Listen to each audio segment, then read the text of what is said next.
यापूर्वी आम्ही एसएलबीसीची देखील बैठक घेतली आहे। या संदर्भात आपण त्या ठिकाणी बँकांना सांगितलेलं आहे। आजही सर्व जिल्हाधिकाऱ्यांना सांगितलेलं आहे की त्या जिल्ह्यातल्या लीड बँकांची बैठक घेऊन आणि सगळ्या बँकर्सला एकत्रित करून योग्य वेळेत हा पतपुरवठा त्यांना होईल असा प्रयत्न केला पाहिजे।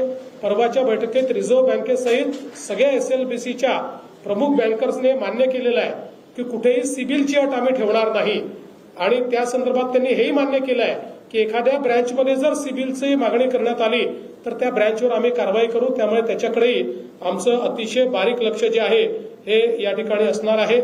वेगवेगळ्या ज्या नवीन पद्धती आहेत ज्याच्यामध्ये फलोत्पादनामध्ये आपल्याला वाढ करायची आहे, नैसर्गिक शेतीमध्ये आपल्याला वाढ करायची आहे, गटशेतीमध्ये आपल्याला वाढ करायची आहे, बांबू लागवडीमध्ये आपल्याला वाढ करायची आहे, विविध प्रकारचे जे अन्य पिकं आहेत की ज्यातनं शेतकऱ्यांना एक प्रकारे कॅश क्रॉप म्हणू शकतो आपण, सुगंधी फुलं असतील, वनस्पती असतील, असे वेगवेगळे या संदर्भातले छोटे छोटे कार्यक्रम हे देखील आपण आयोजित केलेले आहेत ज्यातनं शेतकऱ्यांना अधिकाधिक फायदा मिळावा आणि याचं संपूर्ण नियोजन हे आपण केलेलं आहे। त्यामुळे एकूणच या खरीप हंगाम बैठकीमध्ये या हंगामामध्ये रेकॉर्ड अशा प्रकारचं उत्पादन आपल्याला व्हावं। म्हणजे आपण जे टार्गेट ठेवलेलं आहे ते 2,04,000 metric tonne, sorry 204 metric tonne, 2,04,000 नाही, 204 लक्ष मेट्रिक टन, बरोबर आहे। 204 लक्ष मेट्रिक टनाचं जे आपण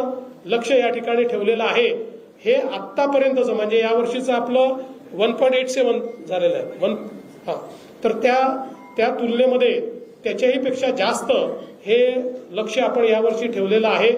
आणि चांगला मान्सून झाला तर नेहमी आपला कृषी विकासाचा दर चांगला असतो, आपली उत्पादकता चांगली असते, त्यामुळे अधिक उत्पादकता कशी मिळेल हा प्रयत्न आपला चाललेला आहे। यासोबत शेतीच्या क्षेत्रामध्ये गुंतवणूक वाढवण्याचा आमचा प्रयत्न आहे आणि म्हणून दरवर्षी 5,000 कोटी रुपये गुंतवणुकीच्या माध्यमातून, हे केवळ मदत म्हणून नाही, रिलीफ अँड रिहॅबिलिटेशन नाही, अशा प्रकारचा आमचा प्रयत्न आहे। आजच जवळपास 1,000 कोटीचे 1,51,000 शेतकऱ्यांना विविध प्रकारच्या ज्या काही त्यांच्या मागण्या आहेत त्या मागण्या पूर्ण करण्याच्या दृष्टीनं यादीला आम्ही मान्यता दिलेली आहे।